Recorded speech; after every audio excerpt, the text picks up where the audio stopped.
रायगड जिल्ह्यातील पनवेल तालुक्यातील कामुठे गावामध्ये 58 भाविक हे नेपाळमध्ये पर्यटनासाठी गेले होते। यामध्ये 35 महिलांचा आणि 23 पुरुषांचा सहभाग होता। या भाविकांकडे पैसे नाहीत म्हणून पर्यटन कंपनीने हात वर केले आणि यांना नेपाळमध्येच अडकवून ठेवले।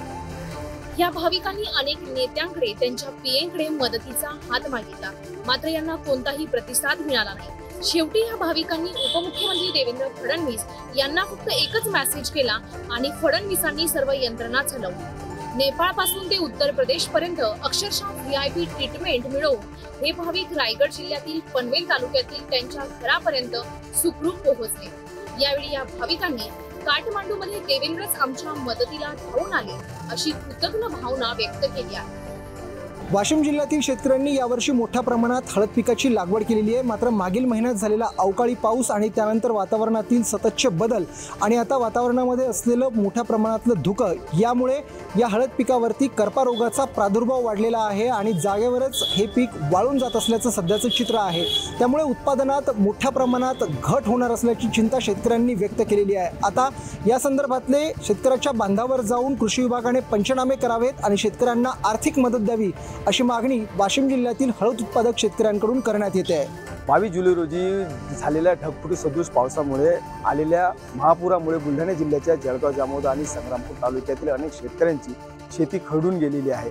या खरडून गेलेल्या शेतीचा अजूनही योग्य तो मोबदला शासनाकडून मिळालेला नाही आणि त्यामुळे संतप्त झालेल्या निंबोरा बुद्रुक गावच्या शेतकऱ्यांनी जळगाव जामोद तहसील कार्यालयासमोर अन्नत्याग आंदोलन सुरू केलं आहे। सरकारच्या वतीने सर्वे पंचनामे करण्यात आले, मात्र बऱ्याच शेतकऱ्यांना शासनाची सानुग्रह मदत सुद्धा मिळाली, परंतु तलाठ्यांकडून चुकीचा सर्वे केल्याने खरे लाभार्थी लाभापासून वंचित राहिले असल्याचा आरोप शेतकरी करतायत।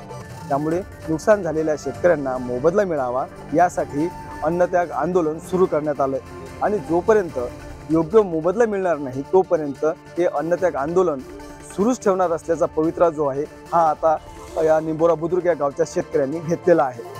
परभणीच्या गंगाखेड तालुक्यातील वागलगाव येथे जिल्हाधिकारी रघुनाथ गावडे यांच्या हस्ते वागलगाव येथील प्रगतशील शेतकरी मारुती घनवटे यांच्या शेतमाल ते विक्री केंद्राचे उद्घाटन करण्यात आले।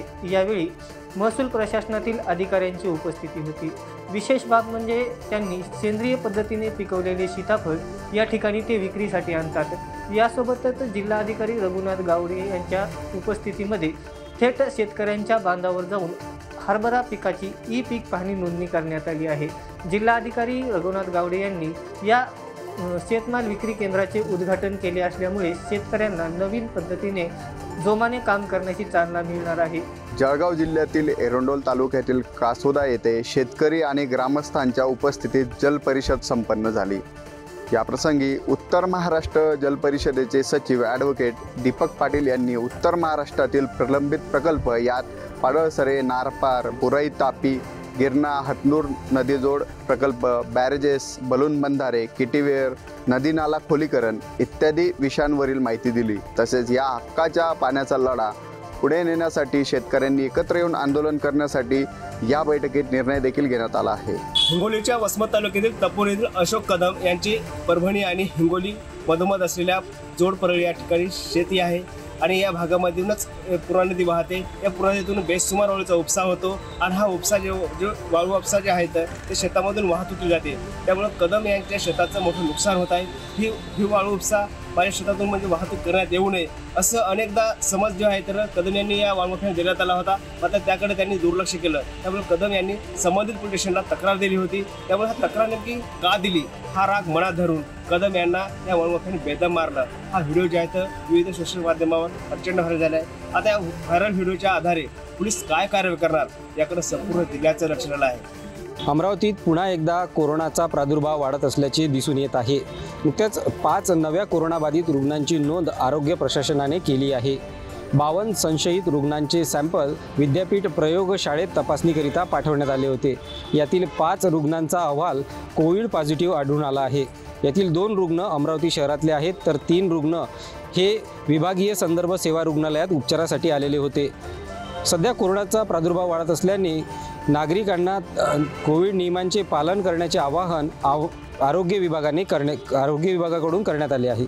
सेनगाव येथील पंचायत समितीची अतिशय दुरावस्था झालेली आहे, कारण या ठिकाणी इथं शेकडो गावाचा कारभार पाहिला जातो आणि या ठिकाणी फरशा जागोजागी निखळलेल्या आहेत, जागोजागी इमारतीतील तडे देखील केले आहेत आणि जे खिडक्या आहेत खिडक्याचे काच देखील फुटले आहेत.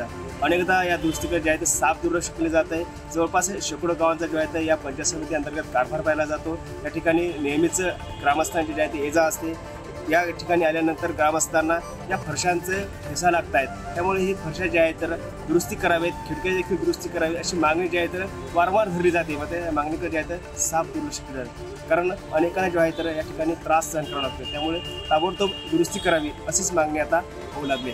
संपूर्ण महाराष्ट्रामध्ये अंगणवाडी कर्मचाऱ्यांचे बेमुदत आंदोलन सुरू असून अशातच भंडारा जिल्हा परिषद कार्यालयासमोर मागील 4 डिसेंबरपासून आंदोलन सुरू आहे. आंदोलनाच्या 25व्या दिवशी अंगणवाडी कर्मचाऱ्यांनी चटणी भाकर आंदोलन करून प्रशासनाविरुद्ध तसेच सरकार विरुद्ध आपला रोष व्यक्त केला आहे. आता यांच्या मागण्या कधीपर्यंत पूर्ण होतात हे पाहणे महत्त्वाचे ठरणार आहे. अतिदुर्गम नक्षलग्रस्त भागाचा विकास करण्यात आता पुन्हा एकदा पोलीस प्रशासनाने पुढाकार घेतला आहे. महाराष्ट्र, मध्य प्रदेश, छत्तीसगड सीमेला लागून असलेला मुरकुड्डो हा नक्षलग्रस्त अतिसंवेदनशील क्षेत्र आहे. या क्षेत्रात युवकांना रोजगारच्या संधी उपलब्ध व्हावे, शासनाची माहिती मिळावी याकरता पोलीस प्रशासनाने नेहमी प्रयत्न केले आहे. दादलोरा खिडकी एक मदतीचा हात या अंतर्गत पुन्हा एकदा नवीन उपक्रम राबविण्यात आला आहे. मुरकुड्डो बेस कॅम्पच्या माध्यमाने 90 युवकांना तिथे लायसन्स प्रदान करण्यात आले. त्या माध्यमाने भविष्यात त्यांना रोजगार मिळावा, त्यांना रोजगारच्या संधी उपलब्ध व्हाव्या या उद्देशाने पोलीस प्रशासनाने पुन्हा एकदा मदतीचा हात पुढे केला आहे. यवतमाळ जिल्ह्याच्या कळंब येथे आज राष्ट्रसंत तुकडोजी महाराज साहित्य संमेलनाचं आयोजन करण्यात आलं. 2 दिवस चालणाऱ्या या साहित्य संमेलनामध्ये जिल्ह्याभराच्या गावखेड्यातून लोक या ठिकाणी आले आणि राष्ट्रसंताचा विचारांचा प्रचार प्रसार व्हावा त्या दृष्टीने या साहित्य संमेलनाचं आयोजन करण्यात आलं. खरं तर कळंब या नगरीमध्ये साधारण 45 वर्षानंतर पहिल्यांदा कुठलंही साहित्य संमेलन होत आहे आणि त्यामुळं या नगरीमध्ये मोठ्या संख्येने लोक आली आणि ग्रामगीता ही गावाचा कायापालट करू शकते, माणसाचा कायापालट करू शकते आणि त्यामुळं ग्रामगीता वाचली तरच देशाचं भविष्य उज्ज्वल आहे असंही या संमेलनामध्ये सांगण्यात आलं. 1 जानेवारी शौर्य दिनाच्या पार्श्वभूमीवरती अहमदनगरहून पुण्याकडे तसेच अहमदनगरहून मुंबईकडे जाणाऱ्या वाहतुकीत मोठा बदल करण्यात आला आहे. अहमदनगर जिल्ह्याचे पोलीस अधीक्षक राकेश ओला यांनी त्यांच्या अधिकारात असलेल्या अधिकाराचा वापर करत वाहतुकीमध्ये बदल केला आहे. 1 जानेवारी रोजी भीमा कोरेगाव येथे शौर्य दिनाच्या पार्श्वभूमीवरती जयस्तंभाला अभिवादन करण्यासाठी लाखोंच्या संख्येने जनसमुदाय उपस्थित असतो आणि यावेळी अपघात होऊन कायदा व सुव्यवस्थेचा प्रश्न उद्भवू नये यासाठी हा आदेश लागू करण्यात आला आहे. 31 डिसेंबर रात्री 12 वाजल्यापासून 2 जानेवारी पहाटे 6 वाजेपर्यंत हा आदेश लागू राहणार आहे. अहमदनगरहून पुण्याकडे जाणारी जी वाहतूक आहे ते बेलवंडी मार्गे, काष्टी, दौंड तसेच सोलापूर मार्गे पुण्याकडे वळविण्यात आली आहे. तर अहमदनगरवरून मुंबईकडे जाणारी जी वाहतूक आहे ते कल्याण बायपास मार्गे, मार्शस घाट मार्गे मुंबईकडे वळविण्यात आली आहे. 10वी व 12वीच्या परीक्षा ह्या मार्च महिन्यापासून सुरुवात होतात, त्यामुळे डिसेंबर महिन्यामध्ये सराव परीक्षा घेतलेली आहे. ग्रामीण भागातील विद्यार्थी हे सराव परीक्षेला गांभीर्याने घेत नसून त्याकडे अभ्यासाकडे सुद्धा दुर्लक्ष करत आहेत. त्यामुळे शिक्षकांनी एक पाऊल पुढे जात भंडारा जिल्ह्याच्या महात्मा ज्योतिराव फुले माध्यमिक शाळा मोहगाव देवी येथील विद्यार्थ्यांनी कर्तृत्व, विद्यार्थी व आईचा सन्मान हा उपक्रम हाती घेतलेला आहे. अक्कलकोट तालुक्यातील सीमावर्ती भागामधील कन्नड मुलींच्या शाळेमध्ये सहलीच्या निमित्तानं 50 मुली ज्या आहेत त्या विमानानं प्रवास करणार आहेत. जिल्हा परिषदे शाळेचा हा अनोखा उपक्रम या ठिकाणी राबवतानाचं आपल्याला चित्र दिसून येत आहे. कन्नड शाळेतील मुख्याध्यापक महादेश्वर कटामणी यांनी पुढाकार घेऊन 50 विद्यार्थिनींना विमानात बसून वारीची संधी दिली आहे. कन्नड शाळेतील विद्यार्थिनी मुंबई येथे काही दिवस राहून त्या ठिकाणी त्यानंतरनं दिल्ली येथे त्या सहलीसाठी जाणार आहेत. त्यानंतर त्यांनी लाल किल्ला त्याचबरोबर जे दिल्लीतील संसद भवन आहे त्या ठिकाणी देखील ते भेट देऊन या सहलीचा आनंद जो आहे तो घेणार आहेत. पार्किंगच्या नावाखाली कोल्हापुरातील काही महाभागांकडून आता पर्यटकांची लूट केली जात असल्याचं समोर आलेलं आहे. अनेक ठिकाणी पार्किंगसाठी जागा देतो असं सांगत पर्यटकांना दूरपर्यंत घेऊन जाऊन त्यांच्या गाडीच्या पार्किंगसाठी जवळपास 100 ते 200 रुपये आकारत असल्याचं देखील आता उघड झालेलं आहे। अशा पद्धतीच्या तक्रारीसुद्धा अनेक पर्यटकांनी आता समोर आणलेल्या आहेत। त्यामुळं येणाऱ्या 2 दिवसांमध्ये आता नववर्षाच्या स्वागताला अनेक पर्यटक कोल्हापूरमध्ये येण्याची शक्यता आहे आणि याच लुटारू महाभागांना आता रोखण्याचं देखील महापालिकेसमोर आव्हान असणार आहे। त्यामुळे अशांवरती तात्काळ कारवाई देखील व्हावी अशी मागणी अनेकांकडून केली जाते।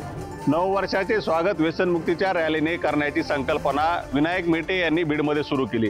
आता त्यांच्या पश्चात हा उपक्रम ज्योती विनायक मेटे या पुढे चालवत आहेत। यावर्षीही बीडमध्ये व्यसनमुक्ती रॅलीचे आयोजन करण्यात आले असून या निमित्त युवकांमध्ये व्यसनमुक्तीचा संदेश दिला जाणार आहे। नवी पिढी ही व्यसनापासून दूर राहावी, त्यांची भरभराट व्हावी, त्यांचे आरोग्य चांगले राहावे यासाठी हा उपक्रम दरवर्षी आयोजित करण्यात येतो। यावर्षी या अभियानाला व्यापक स्वरूप देण्यात आले असून या निमित्त लावणी बुल्ली अभंगाला हा कार्यक्रम देखील आयोजित केला आहे। बीडसह दक्षिण मध्य मुंबईत देखील अशाच पद्धतीने कार्यक्रम होणार असून या पद्धतीचे कार्यक्रम राज्यभरात राबवावेत असे स्वप्न स्वर्गीय विनायक मेटे यांचे होते। ते पूर्ण करण्यासाठी आता आपण यापुढे प्रयत्न करणार असून तरुण पिढी ही व्यसनापासून दूर राहावी यासाठी दरवर्षी अशा पद्धतीने उपक्रम राबवणार असल्याचे ज्योती विनायक मेटे यांनी म्हटले आहे। नवीन वर्षाच्या पार्श्वभूमीवर राज्य उत्पादन शुल्कच्या विभागाकडून जिल्हाभरामध्ये हातभट्टी विरोधात मोठी कारवाई करत आहेत। त्याचबरोबर अवैध दारू त्याचबरोबर विदेशी दारू याविरुद्ध देखील राज्य उत्पादन शुल्क विभागाकडून मोठ्या प्रमाणात कारवाई करण्यात येत आहे। त्याच पार्श्वभूमीवर माळशिरस तालुक्यातील गारवाड गावामध्ये भानुदास घुलगे वय वर्ष 62 या इस्माच्या शेतामध्ये जे आहे 64,000 रुपयाचा देशी दारूचा मुद्देमाल जो आहे तो राज्य उत्पादन शुल्क विभागाने जप्त केला आहे। या विरोधात राज्य उत्पादन शुल्क विभागाने आरोपी विरोधात महाराष्ट्र दारूबंद कायद्यान्वये गुन्हा दाखल केला आहे। बुलढाणा जिल्हा सामान्य रुग्णालय या ना त्या कारणाने नेहमीच चर्चेत असते। कधी डुकरांचा मुक्त संचार, तर कधी रुग्णांसोबत हलगर्जीपणा, तर कधी भ्रष्ट कारभार। आता दुसरा एक प्रकार याच रुग्णालयातून समोर आलाय। रुग्णालयात भरती असलेल्या रुग्णांना आणि त्यांच्या नातेवाईकांना उघड्यावरच जेवणासाठी बसावे लागत आहे। ज्या ठिकाणी हे रुग्णांचे नातेवाईकांनी रुग्ण बसतात त्यांच्याच आजूबाजूला मोकाट, कुत्री, डुकरे आणि इतर जनावरे फिरतात। खाणीचे साम्राज्य असलेल्या या परिसरातच रुग्ण आणि त्यांच्या नातेवाईकांना खाली जमिनीवर बसून जेवण करावं लागते। यामुळे या नातेवाईकांचे देखील आरोग्य आता धोक्यात आलेले आहे। त्यामुळे जिल्हा आरोग्य विभागाने याची गंभीर दखल घेऊन किमान रुग्ण आणि त्यांच्या नातेवाईकांसाठी जेवणासाठी योग्य व्यवस्था करावी अशी मागणी आता रुग्णांच्या नातेवाईकांकडून केली जात आहे। इस्लामपूर येथील सद्गुरू आश्रमशाळेनं आज खाद्य यात्रा फूड फेस्टिवलचं आयोजन केलं होतं। शाळेतील जवळपास 150 विद्यार्थ्यांनी या उपक्रमामध्ये सहभाग घेत वेगवेगळे स्टॉल लावले होते। त्याच्यामध्ये पाणीपुरी, भेळ, चिकन 65, बिर्याणी, धपाटा असे अनेक पदार्थ विद्यार्थ्यांनी स्वतः बनवले होते। या उपक्रमातून विद्यार्थ्यांना मोठ्या प्रमाणात नफाही झाला। जवळपास 1.5 ते 2 लाख रुपयांची उलाढाल झाली।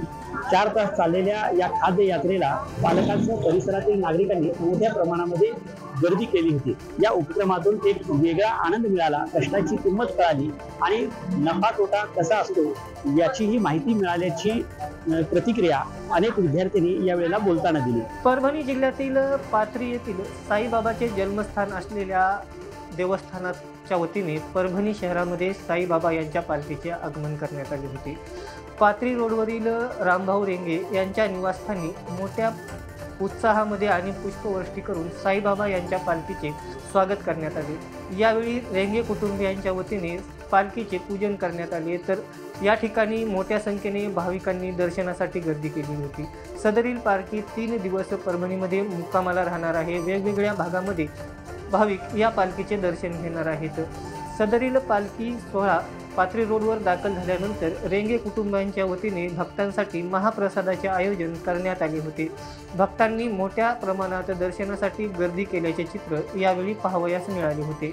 जालन्यात वंदे भारत एक्सप्रेस गाडी दाखल झाली असून उद्या 30 डिसेंबर रोजी देशाचे पंतप्रधान नरेंद्र मोदी हे दूरदृश्य प्रणालीच्या माध्यमातून हिरवा झेंडा दाखवून या रेल्वे गाडीला मुंबईकडे रवाना करून या रेल्वे गाडीचा शुभारंभ करणार आहेत। या कार्यक्रमासाठी रेल्वे प्रशासनाने जय्यत तयारी केली असून रेल्वेचे महाव्यवस्थापक अरुण कुमार जैन यांनी जालना रेल्वे स्थानकांची पाहणी करून तयारीचा आढावा घेतला आहे। या उद्घाटन कार्यक्रमासाठी जालना जिल्ह्याचे खासदार केंद्रीय रेल्वे राज्यमंत्री रावसाहेब दानवे याचबरोबर जिल्ह्यातील सर्वच आमदारांना निमंत्रित करण्यात आले आहे। जालन्याहून मुंबईला जाण्यासाठी वंदे भारत एक्सप्रेस गाडी सुरू होणार असल्याने जालनेकरांचा त्याचबरोबर प्रवाशांचा प्रवास आणखी सुखकर व जलद गतीने होणार असून जिल्ह्याच्या विकासात भर पडणार आहे। सोबतच व्यावसायिक व शेतकरी यांच्यासाठी देखील फायदेशीर असणार आहे। आगामी निवडणुकांच्या पार्श्वभूमीवर विभागीय आयुक्त राधाकृष्ण गमे जळगाव जिल्ह्याच्या दौऱ्यावर असताना त्यांनी जळगाव शहरातील मतदान केंद्र असलेल्या चौबे कन्या विद्यालयाची पाहणी केली। निवडणूक आयोगाच्या सूचनेनुसार वरच्या मजल्यावर असलेले मतदान केंद्र तळमजल्यावर असणे आवश्यक आहे। त्या दृष्टीने चौबे कन्या विद्यालय मतदार केंद्र तयार करण्यात आले असून जिल्ह्यातील ग्रामीण भागातील मतदान केंद्रांची 5,17,00,000 रुपयांच्या निधीतून दुरुस्ती करण्यात आली असल्याची माहिती देखील त्यांनी दिली आहे। त्याच पद्धतीने शहरी भागात दुरुस्ती करण्यात येईल असं देखील यावेळी बोलताना ते म्हणाले। शिवसेना आमदार अपात्रता प्रकरणाच्या सुनावणीनंतर आता महाराष्ट्राच्या विधिमंडळात राष्ट्रवादीच्या आमदारांच्या अपात्रता प्रकरणाची सुनावणी होणार आहे। काही दिवसांपूर्वी शिवसेनेच्या आमदारांच्या अपात्रता प्रकरणाची सुनावणी पूर्ण झाली होती आणि येत्या 10 जानेवारीपूर्वी विधानसभा अध्यक्ष राहुल नार्वेकर यांना या प्रकरणामध्ये निकाल देण्याचे आदेश सर्वोच्च न्यायालयाच्या वतीने देण्यात आले होते। मात्र तत्पूर्वी आता राष्ट्रवादीच्या आमदारांची सुनावणी होणार असल्यामुळे विधानसभा अध्यक्ष राहुल नार्वेकर यांना युद्ध पातळीवर काम करावं लागणार आहे असं दिसतंय। यापूर्वीही नागपूरमधल्या हिवाळी अधिवेशनामध्ये राहुल नार्वेकर यांना आमदार अपात्रता सुनावणी आणि दुसऱ्या बाजूला विधिमंडळाचं कामकाज या दोन्ही पातळ्यांवर काम करावं लागलं होतं। तशी स्थिती महाराष्ट्रामध्ये पुन्हा एकदा दिसू शकते, हेच या निमित्तानं स्पष्ट होत आहे। मनोज जरांगे पाटील यांचं जे शिष्टमंडळ आहे ते आज मुंबईमध्ये आलेलं आहे। खरं तर मुंबईमध्ये येऊन मुंबईतील जे मराठा बांधव आहेत त्यांच्याशी चर्चा झालेली आहे, बैठक पार पडली आणि त्यानंतर मुंबईतल्या 3 मैदानांचा आढावा जो आहे तो या शिष्टमंडळाने घेतलेला आहे। पहिलं म्हणजे दादरमधील शिवाजी पार्क, त्यानंतर CSMT छत्रपती शिवाजी महाराज टर्मिनस येथील आझाद मैदान आणि त्यानंतर BKC मधील MMRDA मैदान, या 3 मैदानांचा आढावा या शिष्टमंडळाने घेतलेला आहे। आणि हे शिष्टमंडळ आता अंतरवालीला जाऊन मनोज जरांगे पाटील यांना अहवाल देईल आणि मग कुठे उपोषण करायचं किंवा आंदोलन करायचं या संदर्भातला निर्णय जो आहे तो मनोज जरांगे पाटील घेतील। मात्र या सगळ्यामध्ये एक बाब जी अग्रस्थानी राहिली, केंद्रस्थानी राहिली, ती म्हणजे अशी की ऋषिकेश बेद्रे ज्यांना खरं तर अंतरवाली सराटी इथे झालेल्या लाठी हल्ल्या प्रकरणानंतर अटक करण्यात आली होती, त्यांच्याकडे पिस्तूल आणि जिवंत काडतूस सापडल्याचा आरोप त्यांच्यावर होता। मात्र सध्या ते जामिनावर तुरुंगाच्या बाहेर आहेत। ते सुद्धा या शिष्टमंडळासोबत मुंबईमध्ये होते आणि त्यांनी सुद्धा मुंबईतल्या मराठा बांधवांशी चर्चाही केली आणि त्यानंतर मैदानांची पाहणीही केली। राज्य उत्पादन शुल्क विभागाची 31च्या पाट्यांवर कडी नजर राहणार असून 1 जानेवारी रोजी पहाटे 1 वाजेपर्यंत जालन्यातील सर्व मद्य विक्री व्यवसाय सुरू ठेवण्यास परवानगी देण्यात आली आहे। 31च्या पार्श्वभूमीवर महाराष्ट्र दारूबंदी कायदा 1949 अन्वये जालना जिल्ह्यातील सर्व प्रकारच्या मद्य अनुद्यप्त्या 1 जानेवारी रोजी पहाटे 1 वाजेपर्यंत सुरू ठेवण्यास परवानगी देण्यात आली आहे। तरी जालना जिल्ह्यातील सर्व प्रकारच्या देशी विदेशी मद्य अनुद्यप्त्या 1 जानेवारी रोजी पहाटे 1 वाजेपर्यंत सुरू राहतील असे आदेश जिल्हाधिकारी डॉ. श्रीकृष्ण पांचाळ यांनी जारी केले आहेत। पनवेल शहरासह खारघर परिसरातील रस्त्याच्या कडेला असलेल्या अनधिकृत पानटपऱ्या, हातगाड्या, अनधिकृत झोपड्या, वडापावच्या गाड्या तसेच इतर जी अनधिकृत दुकाने आहेत त्यांच्यावर खारघर प्रभाग अ कार्यालय व पनवेल प्रभाग ड कार्यालयाच्या वतीने पनवेल महानगरपालिका आयुक्त गणेश देशमुख यांच्या सूचनेनुसार महापालिकेच्या वतीने तोडक कारवाई करण्यात आली आहे।